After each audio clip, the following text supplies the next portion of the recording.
Going to the gym and lifting weights has become one of my favorite hobbies over the past couple of years. But for the first year and a half of doing it, I was making a crucial mistake that was really severely limiting my progress. I had come from a background of playing soccer and doing long distance running. And in these sports, there's very little to no quantitative progress tracking. Like, for example, in soccer, there's essentially none.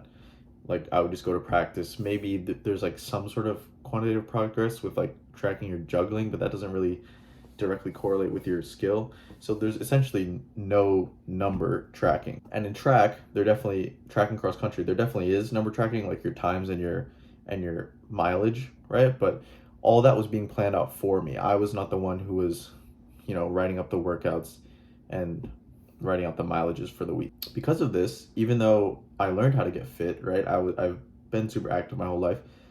I never really learned the importance of progressive overload and tracking numbers specifically for sports and athletic activities. When I first started going to the gym, I was essentially just tracking my progress by seeing how tired and sore I was after going to the gym.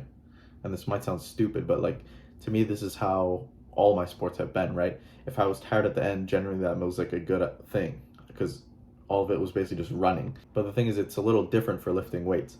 Just because you're tired at the end, just because you're sore, doesn't mean you're growing muscle, right?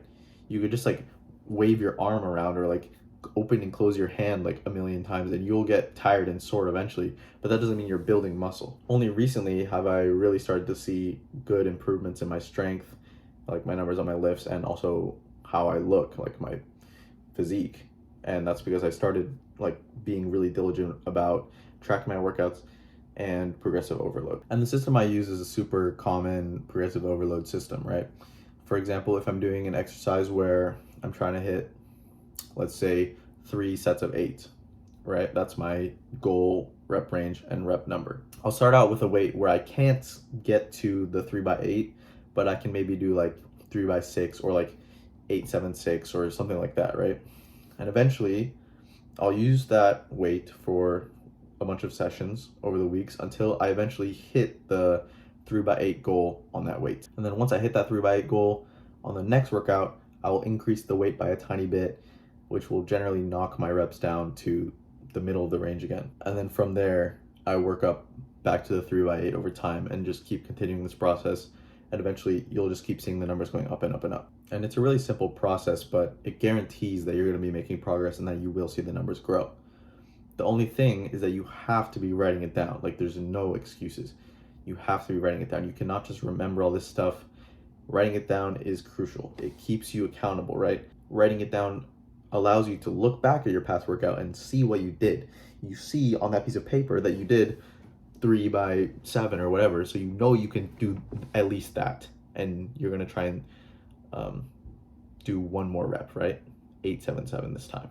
And it holds you accountable because you saw that you did it before. You can't cheat yourself out of it and say like, no, I can't do this because you literally did it last time. Personally, I like to write my workouts down in Google Calendar. It's what I use to track all my stuff, basically. I have all my classes and meetings and whatever in there, so it's just easy for me. I have like an event that repeats every week on each day and time that I work out, and in there I just write down exercise and then each set and the number of reps and the weight that I did. I also like this calendar method because it allows me to go back and see like the real timeline of when I did these lifts, right? So I can go back to like a few months ago and check out a workout and see how far I've come from then. And it also allows me to see like when I skip workouts or when I've been super diligent about doing my workouts. And I know a lot of people advocate for writing down stuff in like a paper and pen, regular notebook style, and that's definitely like super effective as well. I have a lot of friends who do that and it works super well for them. So whatever is easiest for you, whatever you think is the best, just make sure that you're writing it down somewhere. Anyways, that's all I really want to talk about this video. I hope it provided you with some value. Thank you for watching, and go do some exercise today.